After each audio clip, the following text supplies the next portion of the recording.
présenter ces instants au Seigneur.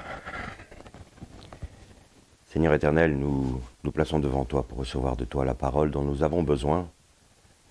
Seigneur, pour grandir, pour te connaître. Seigneur, je me place moi-même devant toi pour recevoir de toi la pensée, les mots. Seigneur, ta parole est tellement merveilleuse qu'il est toujours intimidant de venir pour l'apporter aux autres. Seigneur, c'est pourquoi je te demande de faire en sorte que ton esprit prenne toute la place et que ce soit seulement toi qui parles. Veuille que nos cœurs soient prêts, Seigneur. Nous voulons que nos cœurs soient disposés à recevoir cette parole, cette nourriture qui vient d'en haut, pour pouvoir être ce que toi tu veux nous voir être. Au nom de Jésus-Christ. Amen. Alors vous me pardonnerez, j'ai la voix un peu chevrotante parce que bon, je sors d'une bronchite et qui risque de durer comme tous les ans. Voilà. Donc vous me pardonnerez parfois la voix qui n'est pas aussi claire que d'habitude. La dernière méditation que nous avons eue portait sur le fait d'être nommé par Dieu, ce qui impliquait le fait que nous allons déterminer de cette manière notre position dans le millénium, mais aussi notre position dans les nouveaux cieux et la nouvelle terre.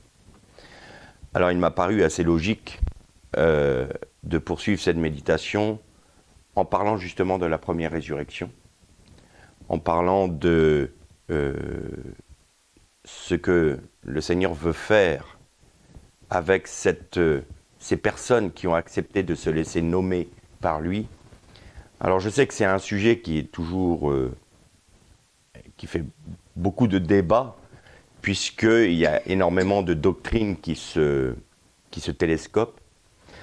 Vous allez avoir les pré-millénaristes, les post-millénaristes, les amillénaristes. Donc ceux qui vont considérer que nous sommes avant le millénium, ceux qui considèrent que nous sommes après le millénium, ceux qui considèrent que le millénium n'est juste qu'une allégorie. Et donc on voit bien qu'il y a beaucoup de mécompréhension dans la parole. C'est la raison pour laquelle il nous faut l'aborder avec une très grande humilité. Et quand on touche le livre de l'Apocalypse, il faut toujours avoir cette prudence et cette attention de veiller à ce que le Seigneur lui-même nous parle à travers ce livre. Pourquoi ? Parce que l'Apocalypse est intimement lié au livre de Daniel. Le livre de Daniel est une Apocalypse. C'est une révélation. Et vous avez noté que dans le livre de la révélation de Jean, il est dit à un moment qu'il y avait un livre qui était scellé et que nul ne pouvait ouvrir les sceaux de ce livre et personne n'en était digne. Je fais juste une petite parenthèse. Si vous allez à Jérusalem, sur le site archéologique du palais du roi David, vous allez voir un petit écriteau avec une photo d'un livre, d'un rouleau avec des sceaux. Et au fur et à mesure que l'on fait sauter les sceaux, on déroule le livre. Et la révélation se fait au fur et à mesure que les sceaux sont ôtés. Ce qui veut dire que vous déroulez une partie, donc vous savez que l'hébreu s'écrit sur des colonnes, vous déroulez une partie et c'est à nouveau scellé. Il faut pouvoir le déceler pour pouvoir continuer à dérouler le rouleau, et ainsi de suite. Et c'est là, on voit bien l'image de ce livre qui nous dit qu'il y avait 7 sceaux. 7 sceaux pour que la révélation se fasse dans le temps. Et donc, essayer d'apporter une réponse définitive et très bien mise en équation du livre de l'Apocalypse, c'est faire abstraction du fait que la révélation se fait en son temps, au fur et à mesure que les sceaux sont ôtés par le Messie. Pourquoi le livre devait-il être scellé du temps de Daniel ? Parce qu'il fallait que l'accomplissement de toute la Torah, de tous les prophètes et de tout ce que l'on appelle de manière impropre l'Ancien Testament, les Écritures, soit accompli en Jésus-Christ. À partir du moment où Jésus a donné sa vie sur la croix, qu'il a accompli parfaitement toute la parole, alors les sceaux peuvent être ôtés. Parce que c'est lui qui révèle les choses cachées. Les choses cachées sont révélées en Jésus-Christ. Alors il nous faut avoir cette dimension-là, cette compréhension que le livre de l'Apocalypse est encore en cours de révélation. Et il y a des choses, il y a des mystères qui sont à l'intérieur, qui ne peuvent pas être encore dévoilés, et essayer de les comprendre, nous serons obligés automatiquement de trouver une logique humaine pour y apporter des réponses. Et c'est la raison pour laquelle il y a tellement de points de vue sur le livre de l'Apocalypse. Non, moi je crois plutôt que ça va être comme si, regardez cet événement, ça correspond à ça dans le livre de l'Apocalypse, tel autre ça correspond à ça. Et on trouve de tout dans le monde chrétien qui vont avoir une répercussion eschatologique alors que ce n'est qu'un événement de l'histoire de l'humanité. Il y a une autre propension que l'homme a, c'est de tout réduire à sa génération. C'est-à-dire qu'il va essayer de se saisir de ce livre et de ramener tout à sa génération. C'est-à-dire que le livre de l'Apocalypse doit s'accomplir durant sa vie. Et il va en chercher les signes. Et il en trouvera. Il trouvera des tremblements de terre, il trouvera des signes dans le ciel, il trouvera ceci, cela. Il trouvera. Mais est-ce que c'est cela? Se laisser nommer, c'est accepter que Christ vive pleinement sa vie en nous pour pouvoir continuer, poursuivre son œuvre sur la terre qu'il avait initiée en Israël. Et plus Christ peut vivre en nous, plus la révélation peut grandir. Mais en même temps, nous avons un autre problème. C'est que nous sommes enfermés dans une dimension qui s'appelle le temps. Or, la Bible, la parole de Dieu, ne s'épanouit, j'ai envie de dire, que dans l'intemporalité. Et il est extrêmement compliqué pour un être humain comme nous, pour des êtres humains comme nous, de comprendre l'essence de la parole intemporelle et de voir son application dans notre temporalité. Et ça, c'est un écueil que l'on a tout le temps. Premier écueil, qui a créé Dieu? Dieu a bien eu un commencement. Mais non, il est hors du temps. Le temps n'existe pas. Ce n'est pas un temps qui ne s'arrête jamais, c'est un temps qui est inexistant. Donc Dieu n'a pas de commencement, il n'a pas de fin, il est hors du temps. Le temps est une dimension que Dieu a créée le 4e jour de la création. Donc là, bien sûr, nous qui sommes enfermés dans nos sens, qui sommes enfermés dans notre corps physique, qui sommes enfermés dans notre temporalité, eh bien, saisir les réalités intemporelles de la parole de Dieu sont pour nous extrêmement compliquées. Donc, il nous faut être non seulement attentifs, mais aussi très humbles devant la parole de Dieu pour dire « Seigneur, révèle-toi », parce que je ne peux pas comprendre cette dimension. Ce que moi je vais apporter, je ne suis pas sûr qu'on le fera en une seule fois, peut-être qu'il y aura 2 fois, on verra bien, on fait comme d'habitude. Hein. Je vais commencer, si c'est trop long, on poursuivra une prochaine fois. Mais ce que je vais apporter est bien évidemment la part que Dieu m'a montrée, la part que Dieu m'a donnée, la part de Christ qui est en moi. D'autres frères apporteront des éléments qui vont être complémentaires. Je le dis souvent, mais c'est vraiment quelque chose de très important. Nul homme ne peut dire « j'ai toute la révélation à moi tout seul ». Ce n'est pas possible. Ça n'existe pas. Donc j'apporte la part de révélation qui est la mienne. Ensuite, d'autres apporteront leur contribution. Et c'est avec l'ensemble de ces révélations que nous pouvons avoir une idée de la pensée de Dieu. Donc, je vais juste faire un crochet, une toute petite parenthèse sur la dernière méditation parlant du nom, parce qu'il m'a semblé important de faire saisir une chose, c'est que dans le monde chrétien, on dit « Ah, j'ai un appel pour le service de Dieu ». Alors souvent, je vois entre guillemets, ces appels un peu comme j'ai envie d'être pasteur, j'ai envie de faire ceci, j'ai envie d'annoncer la parole, j'ai envie de faire théologie, j'ai envie de... Donc je vais à l'école, je vais faire ça, puis après je prêcherai, j'aurai la direction d'une église et tout ça. En fait, c'est une entreprise humaine, on va dans une école humaine, mais être nommé justement.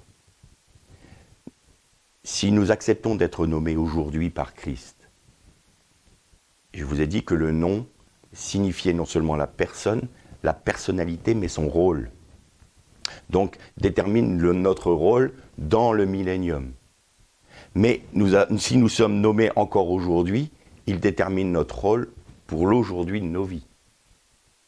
Plus nous nous laissons nommer par Christ, par Dieu, plus nous laissons Dieu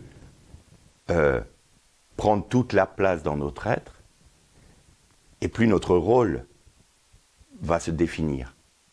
En fait, l'appel de Dieu, c'est pas « je t'appelle à prêcher, je t'appelle à enseigner, je t'appelle à prophétiser ». Non, c'est « vivez Christ ». Et Christ en vous est votre appel. C'est Christ en nous qui est l'appel, qui est le rôle que l'on doit jouer dans l'aujourd'hui de nos vies.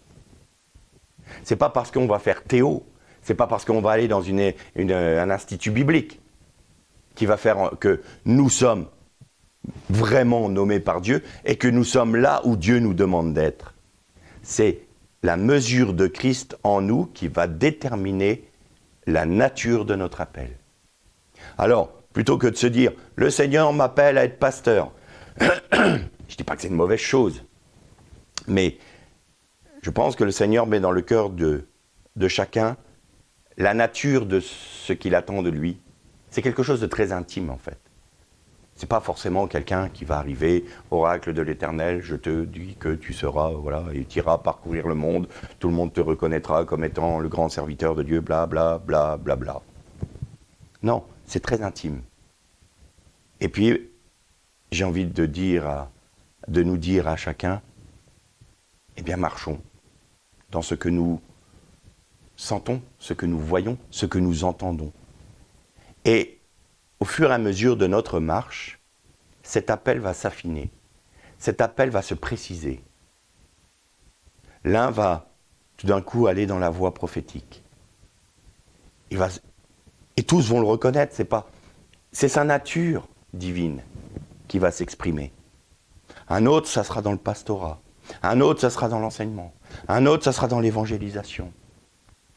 Et puis, au fur et à mesure de la marche, il paraît évident à tous que la part qui est dévolue à tel et tel et tel est celle que le Seigneur avait mis dans le cœur. Et le diplôme de Dieu n'est pas un certificat qu'on accroche au mur en disant Monsieur Dehou Philippe, docteur en théologie, gna gna gna gna gna gna. Non. C'est les frères et les sœurs de l'église des mains. C'est évident que quand toi tu parles, voilà, tu es ça. Voilà la nature de ton appel. Parce que nous le reconnaissons. Parce que nous le voyons s'exprimer. Pas parce que tu sors d'une école de théologie. Je ferme la parenthèse là. Alors, pour étayer cette méditation d'aujourd'hui sur la première résurrection, je vous invite à ouvrir votre Bible. Alors, dans la méditation d'aujourd'hui et dans sûrement la prochaine, excusez-moi, je vous donnerai des références. Je ne vais pas lire tous les textes parce qu'il y a énormément de textes, mais vous les relirez à tête posée et vous verrez que il nous faut être basé sur la parole. Il faut être scripturaire. Parce qu'autrement, on va s'égarer. Et la dernière fois, je vous ai parlé d'un théologien qui fait encore aujourd'hui autorité dans le monde évangélique et qui a donné, j'ai envie de dire, la ligne principale de l'eschatologie dans le monde évangélique. Donc je tairai toujours son nom, bien entendu, mais cet homme-là a déduit forcément des choses pour que ça colle à la pensée qu'il avait de l'Apocalypse, et donc de l'eschatologie. Et c'est notamment lui, pas le seul, mais il en est un agent principal, qui a parlé de la grande tribulation à venir. Et ça, je pense qu'avant toute chose, il va falloir remettre en place la grande tribulation. Parce que ça, c'est un sujet qui est extrêmement,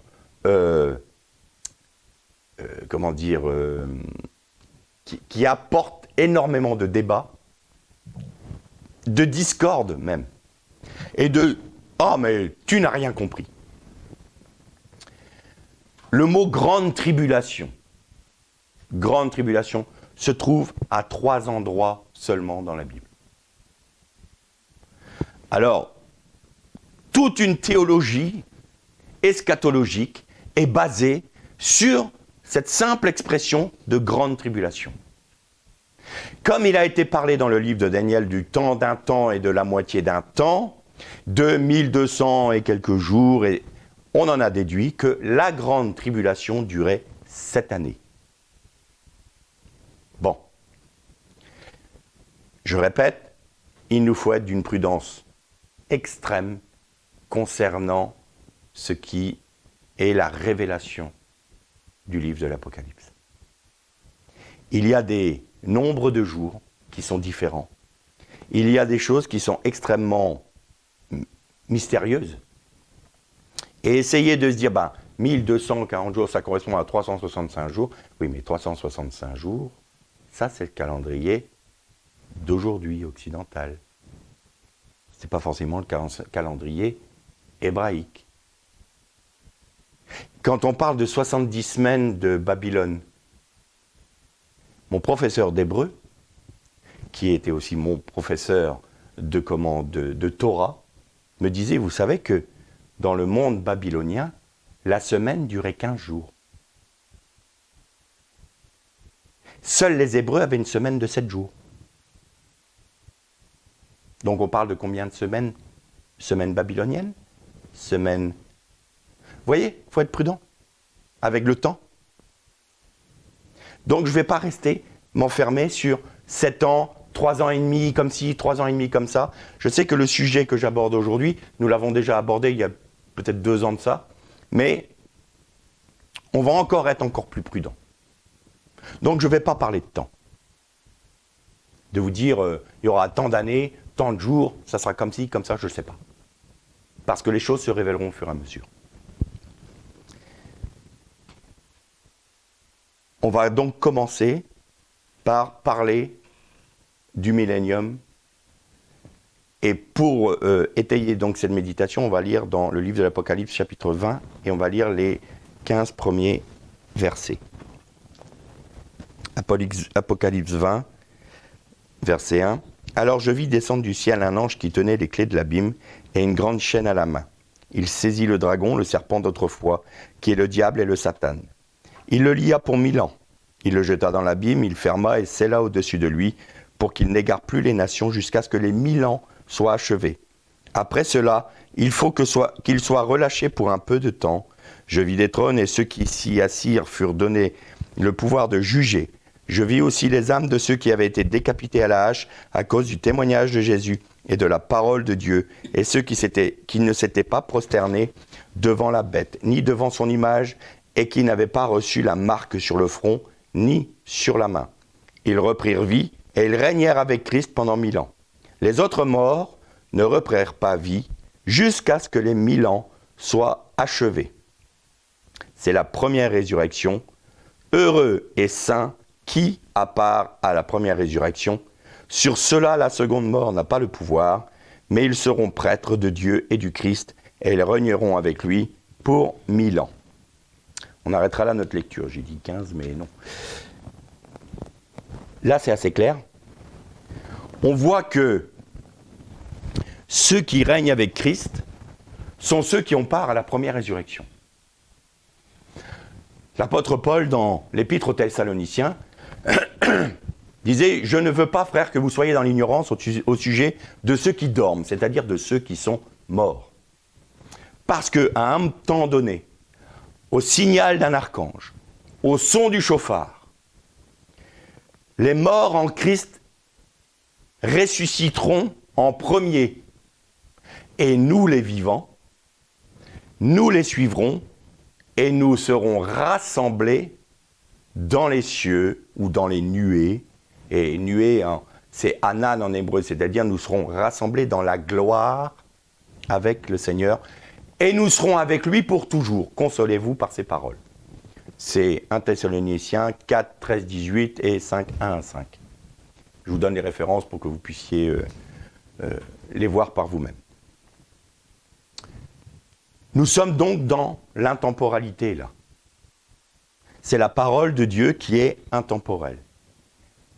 Et Paul exprime cela d'une manière simple. Il reprend un texte de Zacharie. Et le texte de Zacharie est extrêmement intéressant parce qu'il va nous parler de cette intemporalité. Et là, on va devoir être très prudent. Parce qu'aujourd'hui, beaucoup sont ceux qui remettent en question le fait qu'il y ait cette première résurrection et donc cet enlèvement. Bon, la doctrine de l'enlèvement s'est faite de cette manière-là, avec le texte de l'Apocalypse 20. Au terme de la grande tribulation, nous avons ceux qui sont morts pendant la tribulation qui règnent avec Christ. Premier écueil. Selon cette doctrine, selon cette théologie, la grande tribulation est un temps à venir. Parce qu'elle va marquer les 7 années du règne de l'Antichrist sur l'humanité. Bien. Donc ceux-là seuls qui ont repart à ces 7 années-là régneront avec Christ. Si nous restons dans cette logique, il n'y a que ceux qui sont de la grande tribulation, donc de ces 7 années, qui vont régner avec Christ. Ceux qui, pendant la grande tribulation, n'ont pas accepté la marque de la bête, qui sont morts sous la hache et tout ça, qui ont été persécutés. Donc là, moi, ça me pose un problème. Où sommes-nous, nous? Où sont ceux qui sont morts depuis 2000 ans? Où sont ceux qui sont morts en Christ depuis 2000 ans? Pourquoi Paul disait « Je rejette ce qui est en arrière et je considère tout ce que j'ai appris comme de la boue et je tends vers ce qui est en avant, espérant, si je puis, avoir part à la première résurrection. » Mais Paul, tu n'auras pas part à la première résurrection, tu n'as pas vécu la grande tribulation. Les apôtres n'ont pas part au règne avec Christ. Ils n'ont pas connu la grande tribulation. Je reste dans cette logique d'une tribulation à venir de cette année. Hein. Je ne suis pas là pour polémiquer. Je ne suis pas là pour dire, vous avez vu, c'est moi qui... J'essaye d'être au maximum factuel et biblique. Donc quand Jésus disait à ses disciples, aux 12, « Vous régnerez avec moi et vous régnerez sur les tribus d'Israël », c'est pas possible. Vous n'avez pas connu la grande tribulation. Donc, de deux choses l'une. Soit il nous manque un élément qui nous fait dire que ce ne sont pas ceux-là seuls qui ont connu la grande tribulation qui règnent avec Christ, auquel cas il faut qu'on trouve le texte qui nous le dit. Je ne l'ai pas trouvé. Ou alors, nous plaçons de mauvaise manière ce que l'on appelle la grande tribulation. Et là, vous allez aller dans Matthieu 24 et dans Luc 21. Matthieu 24 nous raconte quoi? Les disciples qui sont avec Jésus sur le mont des Oliviers et ils admirent le temple. Et ils font remarquer à Jésus la magnificence de cet édifice. Le temple faisait 50 mètres de haut. Il était énorme. C'était le monument antique le plus imposant de l'époque. Même le Panthéon était une petite caisse à côté. Donc vous voyez la magnificence du temple de l'époque, surtout que le temple d'Hérode était extrêmement luxueux, parce que Hérode était un grand bâtisseur. Il avait beaucoup de défauts, énormément, mais par contre, c'était un excellent bâtisseur. Il a construit Césarée, il a construit Masada, il était un très grand bâtisseur. Et Jésus leur dit, il ne restera pas pierre sur cet édifice. Et là, les disciples posent une question très intéressante. Seigneur, quel sera le signe de ton avènement? Et non pas les signes de ton avènement. Ils n'ont pas posé à Jésus, quels seront les signes de ton avènement? Mais quel sera le au singulier? Et vous allez dans le texte grec, vous allez dans l'hébreu, c'est singulier. Il n'y a pas de pluriel. Et Jésus leur dit, vous entendrez parler de guerre, de bruit de guerre, vous entendrez une nation s'élever contre une autre, il y aura des catastrophes naturelles, mais ce ne sera pas le temps. Ne vous effrayez pas, car il faut que ces choses arrivent. Alors, essayez de faire l'inventaire des tremblements de terre, des guerres, et de tout cela, de tout ce qui se passe dans l'humanité. C'est pas ça le signe du retour de Jésus. Alors essayez de se dire, vous savez, il y a plus de tremblements de terre maintenant, depuis qu'on les relève, il y en a plus, il y a plus de guerres, il y a plus de ceci, on voit bien que le Seigneur revient, non? Et ça, c'est dans toute l'histoire de l'humanité, il y a eu ces catastrophes-là, et ça continue. Simplement, Jésus a dit, ne vous alarmez pas pour ça. Il faut que ces choses arrivent. Pourquoi? Parce que l'homme a décidé de se soumettre à l'ennemi de Dieu, et donc ces choses arrivent, même la terre elle-même est ébranlée sur ses fondements par le péché. Il y a un très beau midrash juif qui dit il y a tellement de sang versé sur la terre qu'elle frissonne et qu'elle hurle à Dieu, je ne puis plus boire le sang des innocents. Je trouve ce midrash très, très parlant. La terre qui s'ébroue parce qu'elle ne peut plus supporter de boire, d'absorber le sang de l'innocent. Et donc, pardon, à cause du péché de l'homme, eh bien, ces événements arrivent. Et comme le péché grandit, eh bien, les fondements même de la création sont mouvementés. Et le Seigneur leur dit une chose très intéressante, il reprend le livre de Daniel. Lorsque vous verrez l'abomination qui rend désolé le lieu saint, alors que ceux qui sont en Judée fuient, priez pour que ce ne soit pas un jour de Shabbat, que ça n'arrive pas en hiver. Priez pour que les femmes ne soient pas enceintes, parce que ce sera un jour de grande tribulation, comme il n'y en a jamais eu et comme il n'y en aura plus. Évangile de Luc reprend le même texte et il donne un autre angle. Vous voyez, on apporte un angle et Luc apporte. C'est pour ça qu'on appelle les évangiles synoptiques. C'est-à-dire qu'on arrive à voir l'ensemble. Et nous, quand nous prêchons, nous devons être aussi dans un esprit synoptique. C'est-à-dire, j'apporte un élément, un autre frère apporte un autre élément, un autre, et comme ça, on arrive à voir une vue d'ensemble. Et il dit, lorsque vous verrez les armées environner la ville de Jérusalem, alors c'est ça le signe. Et là, on peut dire à Jésus, mais attends. Seigneur, on ne comprend pas. Ce dont tu nous parles, là, tu fais référence au livre de Daniel, mais ça s'est déjà produit. Avec Antiochus Épiphane. Il avait fait arrêter le sacrifice perpétuel. Il avait profané le temple. Il avait souillé le temple. Il avait mis l'idole dans le lieu, dans le Saint des Saints. Et c'est ça, parce que Shikut Sameshomem, Shikut Sameshomem, c'est l'excrément qui rend désolé. Mais veut dire aussi, Shikut, ça peut vouloir dire aussi l'idolâtrie ou l'idole, qui rend désolé un lieu saint, sanctifié, c'est-à-dire séparé.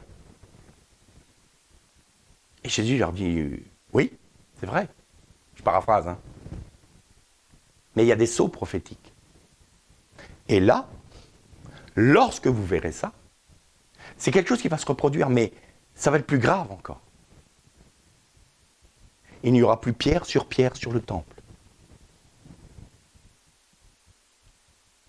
Ce n'est pas le Saint des Saints qui sera profané seulement, c'est tout le temple qui sera détruit. Et en plus, il sera profané. Et là, les disciples ont dû être abasourdis. Et c'est ce qui s'est passé en l'an 70. Quand la 10e Légion romaine, la première à avoir posé son emblème sur la place où se trouvait le temple, où elle est venue là au rocher de Moria, là où il y a eu la Hakeda de Yitzhak, là où l'arche était posée, le rocher où était le Saint des Saints, ils ont posé leur emblème de la 10e Légion, qui était un sanglier. Donc un porc sauvage. Tout comme Antiochus Épiphane avait fait sacrifier des porcs dans le temple. Et là, c'était l'idole qui rend désolé le sanctuaire. Mais alors pourquoi Jésus dit que c'est une grande tribulation qui arrivera, qui n'a jamais eu lieu avant et qui n'aura plus jamais lieu? Eh bien, toujours de la même façon. C'est toujours le même problème auquel on se confronte. Notre point de vue part de l'Église des nations et non pas d'Israël.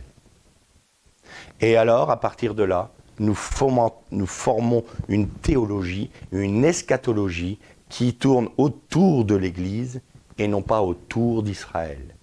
Nous ne nous considérons pas comme rattachés à Israël, nous nous considérons comme une entité hors d'Israël. Et à partir de là, notre regard est faussé, notre regard est biaisé. Et Jésus parle de ceux qui sont en Judée.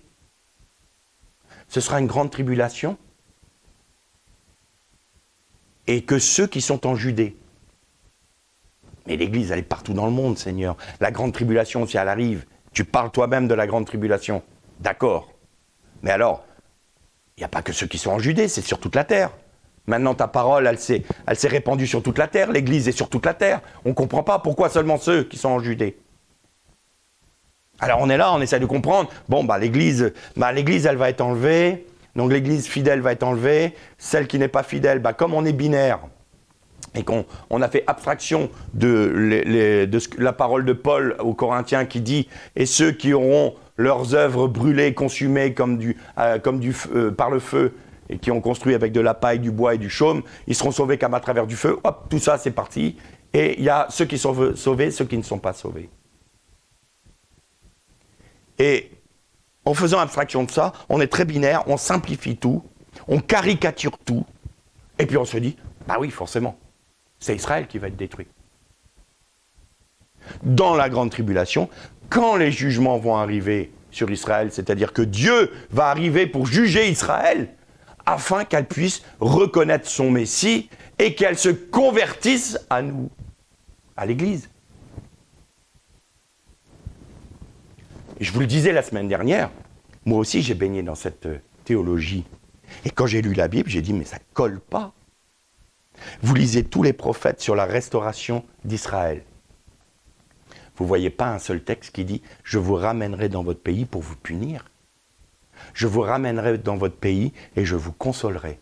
Je vous ramènerai dans votre pays et je serai votre Dieu. » Mais il n'est pas dit que il allait punir Israël encore. Alors, d'où vient cette mécompréhension? Eh bien, parce qu'on a simplifié et caricaturé. Puisque c'est la Judée.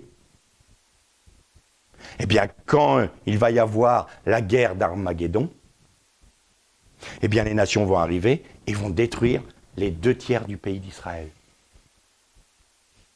Et là, ça fait référence à Zacharie et à d'autres prophètes. Et donc, on va lire quand même Zacharie. parce que c'est très intéressant. Et vous allez voir qu'il faut être très prudent avec le temps. Donc Zacharie, on va lire au chapitre 13,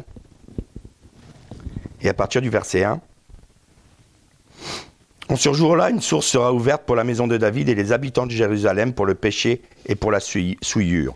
En ce jour-là, déclaration du Seigneur, Adonai des armées. Je retrancherai du pays les noms des idoles et on ne s'en souviendra plus. J'ôterai aussi du pays les prophètes et les souffles de l'impureté. Si un homme agit encore en prophète, son père et sa mère, ceux qui l'ont fait naître, lui diront « Tu ne vivras pas ». Car tu as proféré le mensonge au nom du Seigneur. Et son père et sa mère, ceux qui l'ont fait naître, le transperceront. S'il agit en prophète, en ce jour-là, chaque prophète aura honte de ses visions. Quand il parlera en prophète, ils ne revêtiront plus un manteau de poil afin de dissimuler. Chacun d'eux dira « Je ne suis pas prophète, je suis cultivateur. Depuis ma jeunesse, je suis au service de l'homme qui m'a acheté. » Mais on lui dira « Qu'est-ce que ces blessures que tu as sur la poitrine ?»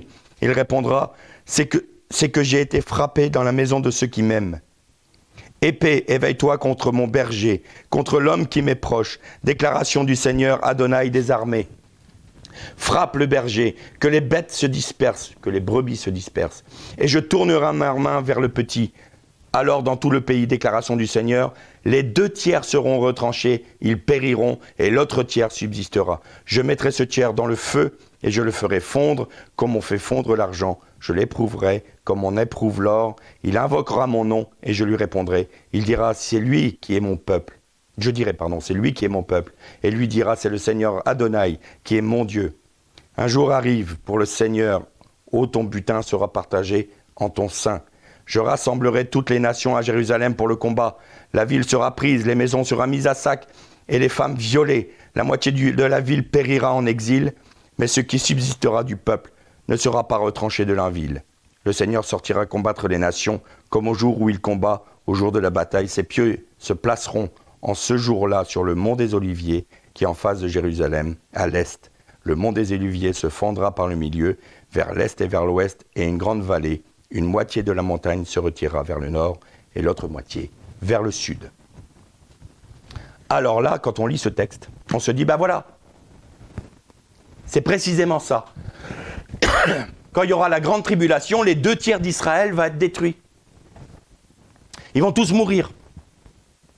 Et il y aura un reste d'Israël. La preuve, regardez dans quel contexte se trouve ce texte. Le Seigneur reviendra sur le mont des Oliviers, vous avez noté, avec tous ses saints. Ah bon? C'est qui ces saints? Ceux qui vont régner avec lui. Ah, bon, alors attends, il y a un problème. Ces saints, s'ils sont dans la grande tribulation, comment ils reviennent avec lui pour régner? Ah, mais ils ont été mis à mort. D'accord. Donc, il y a une nouvelle doctrine qui arrive là, maintenant, et qui dit, mais tout le monde va vivre la grande tribulation. Tout le monde. Évidemment. On va être tous mis à mort. Et puis on régnera avec Christ parce qu'on viendra avec lui. Donc ça sera le jour du jugement dernier. Mais c'est pas ce que la Bible nous dit. Paul, c'est pas ce qu'il nous a dit. Il est parlé de 2 résurrections. Et alors, là où on touche vraiment l'intemporalité de la parole de Dieu, c'est que dans le texte de Zacharie, il nous est parlé du berger qui est frappé et que les brebis sont dispersés, n'est-ce pas?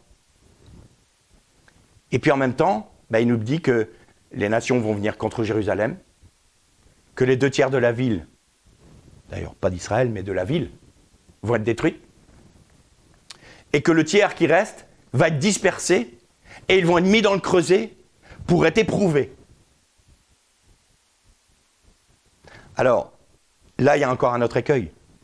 Si on reste sur le fait que la grande tribulation est à venir et qu'elle se place sur 7 années, et que le jugement des nations, c'est le jugement arrive sur Israël, les 2 tiers d'Israël, parce que tout d'un coup Jérusalem devient Israël, est détruite, et le tiers va être à nouveau dispersé pour être fondu, pour être éprouvé, tout ça juste avant le règne. Ben oui, parce qu'il faudra qu'ils comprennent que Jésus est leur Messie. Mais la Bible ne nous dit pas ça. Parole de Jésus à ses disciples. J'ai prié pour vous.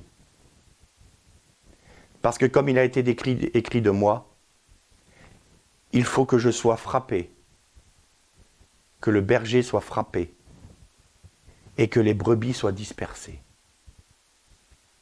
Jésus, parlant de sa mort future, reprend ce texte de Zacharie. Il faut que le berger soit frappé et que les brebis soient dispersées. Il n'en a pas parlé pour son retour, deuxième retour. Il parle bien de sa mort. Vous voyez ? Comme quoi il faut être très prudent avec la parole de Dieu qui ne s'inscrit pas dans la temporalité. On peut parler d'une chose et d'une autre qui pour Dieu est tout devant lui et pour nous peut avoir plus de 2000 ans d'écart. Et c'est exactement ce qui se passe. Et c'est précisément ce qui s'est passé en l'an 70. Quand l'armée romaine est venue, les 2/3 de Jérusalem ont été détruites. Ce qui restait de Jérusalem a été déporté, et aussi d'Israël. Et alors pourquoi il faut regarder au niveau de Jacob et au niveau d'Israël ? Parce qu'il est parlé du jour terrible de Jacob. Une tribulation comme il n'y a jamais eu et comme il n'y aura jamais plus. Eh bien, c'est 2000 ans d'exil. Par rapport aux 230 années d'exil, enfin du moins,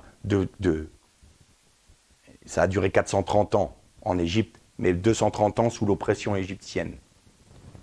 Pendant 230 ans, ils ont été sous l'oppression égyptienne. C'était la plus grande oppression qu'Israël avait connue.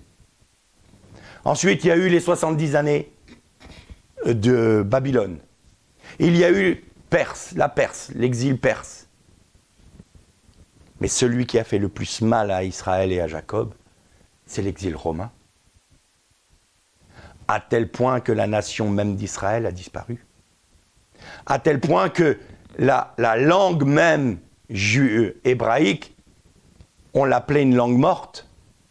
C'était la langue des érudits juifs parce que leur livre saint est écrit en hébreu. Donc dans les yeshivot, dans les écoles, ils apprennent en hébreu, mais c'est une langue morte. Elle n'est plus pratiquée.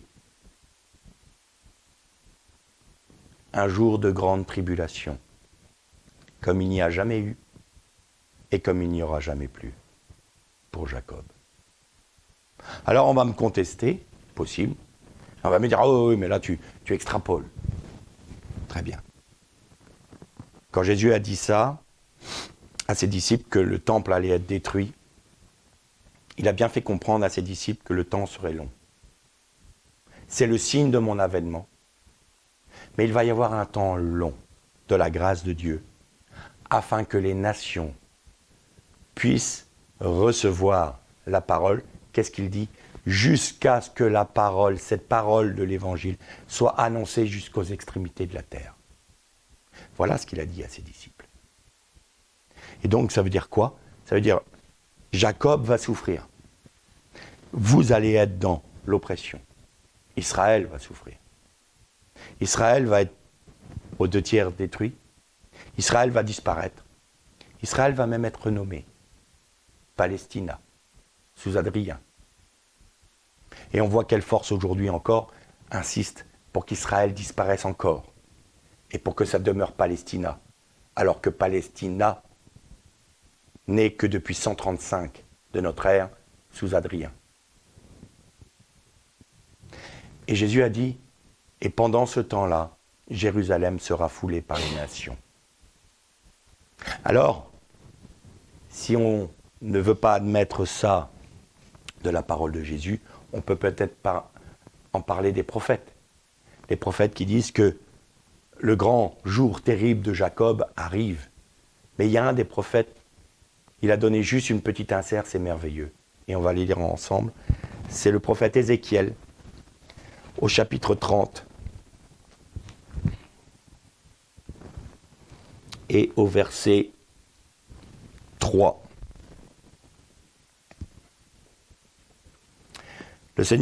La parole du Seigneur me parvint. Humain, parle et prophète. Tu diras, ainsi parle le Seigneur Dieu, hurlez à quel jour? Car un jour approche pour le Seigneur.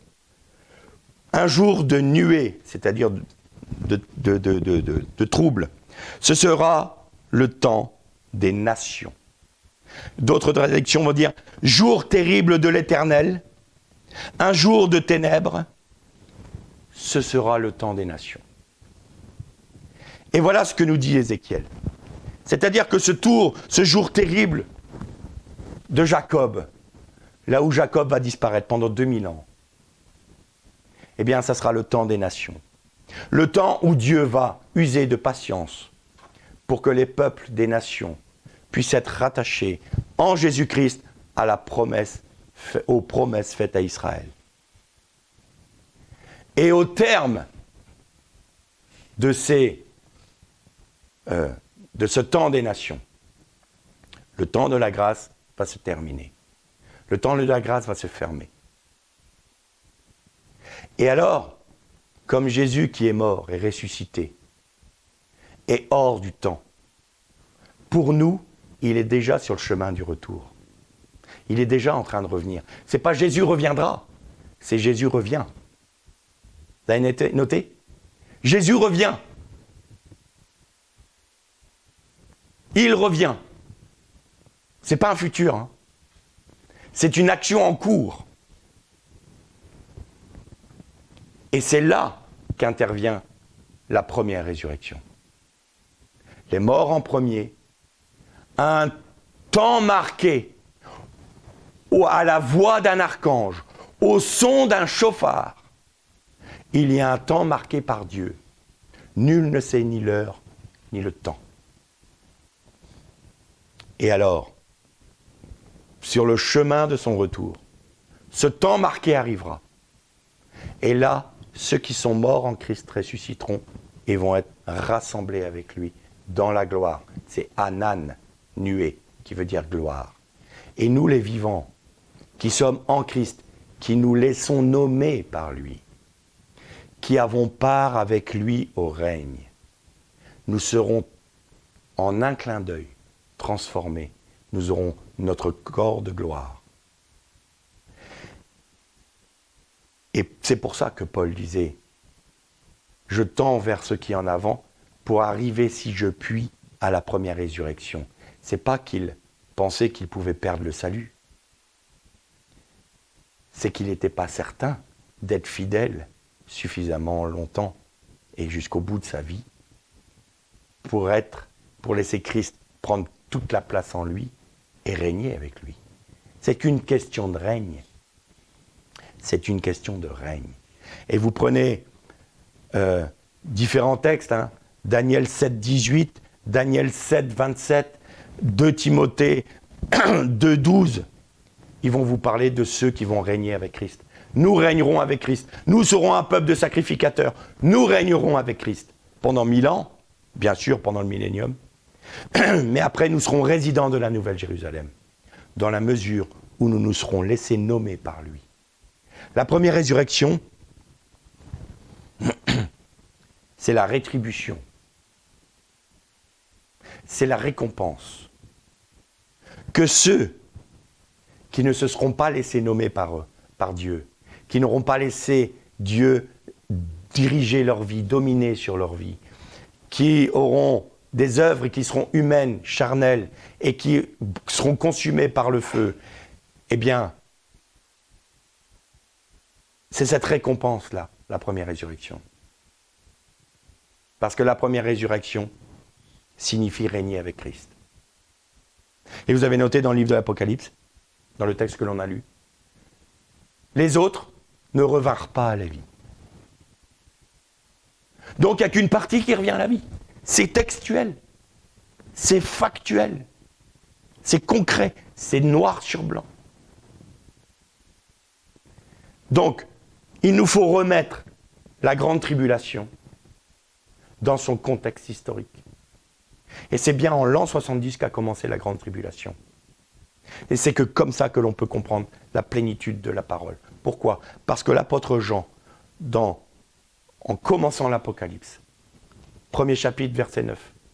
Moi, Jean, apôtre du Seigneur, qui ai part avec vous à la tribulation, au royaume et à la vie.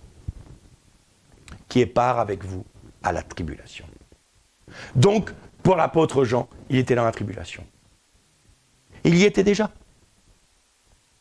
Est-ce que les 2000 ans que nous vivons, nous avons vécu là, l'histoire de l'humanité, a été baigné par une joie, une sainte euphorie de l'Église? Elle a été persécutée en tout temps. Les Juifs ont été persécutés en tout temps. Encore aujourd'hui, les chrétiens sont ceux qui sont les plus persécutés. Les Juifs sont ceux qui sont les plus persécutés.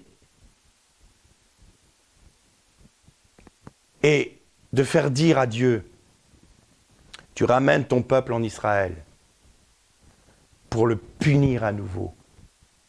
C'est faire Dieu menteur et c'est faire Dieu cruel. Ce n'est pas ce qu'il a dit par ses prophètes. Par contre, ce qu'il a dit, je mettrai un mort à ta bouche en parlant de l'Antichrist et je te conduirai dans le plus beau des pays. Parce que quand tu vas être conduit dans le plus beau des pays, avec toutes les nations qui vont se liguer avec toi, eh bien moi, je vais te juger à ce moment-là. Et c'est mon Christ qui va venir pour te détruire. Ce n'est pas Israël qui va te détruire, c'est les nations. Et le fait qu'il y ait cette coalition contre Israël, Israël va perdre espoir dans ce qu'elle est aujourd'hui. C'est-à-dire une nation qui veut imiter les autres nations, qui veut être acceptée par les autres nations, qui refuse encore d'être une nation sainte, une nation séparée, une nation mise à part pour Dieu. Et c'est pour ça qu'on ne comprend pas, ah mais Israël politique, c'est pas ça dont il est question. On parle de choses spirituelles. Et donc en voyant tout cela, ils vont reconnaître leur Messie en Jésus-Christ. Et qu'est-ce qu'a dit Jésus à ses disciples dans ce même texte de Matthieu et dans ce même texte de Luc? Cette génération ne passera pas, que ces choses arriveront. Génération veut dire aussi, ce temps ne passera pas, que toutes ces choses arriveront. Et il y a aussi méga tribulation, grande tribulation, c'est méga en grec. Méga peut dire aussi un long temps. Grand, long, large. Eh bien, au terme, jusqu'à, et il parle à ses disciples, il parle à des Juifs, jusqu'à ce que vous disiez, béni soit celui qui vient au nom du Seigneur. Et c'est le discours de Pierre, dans le premier discours de Pierre dans Actes, livre des Actes, où il prêche, où il y a eu 3000 âmes qui ont été sauvées. Et qu'est-ce qu'il dit à Israël? Mais si c'est notre Seigneur, il nous suffit, je paraphrase encore là, de crier « Béni soit celui qui vient au nom du Seigneur ». Et si Israël dans son ensemble avait fait ce jour-là, le Seigneur Jésus serait revenu, déjà à ce moment-là, mais il n'y aurait pas eu le temps des nations. Alors, il est toujours intéressant, et je terminerai par là, on poursuivra la prochaine fois, de noter que ce psaume, « Béni soit celui qui vient au nom du Seigneur », il est toujours prononcé, enfin, du moins, il était prononcé quand il y avait le temple, par le peuple juif, à Soukhot. Ils étaient au temple, et ils psalmodiaient autour de l'autel des sacrifices. Et c'était Baruch ata Beshem Adonai. Baruch ata Beshem Adonai. Béni soit celui qui vient au nom du Seigneur. Et la fête de Soukhot est la fête des nations. C'est la fête par excellence des nations. Parce que pendant le millénium, les nations monteront à Jérusalem pour Soukhot. Et celles qui ne le feront pas, l'Éternel ne fera plus pleuvoir sur elles. Elles seront dans la famine. C'est la seule fête qui est intimement liée aux nations. Et c'est la seule fête que les nations ne fêtent pas. Et pourtant, durant cette fête, les Juifs psalmodiaient, béni soit celui qui vient au nom du Seigneur. Eh bien, quand ils vont arriver, où toutes les nations vont se liguer contre Israël, qu'ils vont reconnaître celui qu'ils ont percé, qu'ils vont pleurer sur lui comme sur un premier-né. Ils vont se tourner vers l'Éternel, en Jésus-Christ, en Yeshua Mashiach, et dire « Béni soit celui qui vient au nom du Seigneur », c'est-à-dire « Béni soit ton nom Yeshua, tu es venu au nom du Seigneur, nous te reconnaissons, alors Jésus revient sur le mont des Oliviers. » L'air les shalom.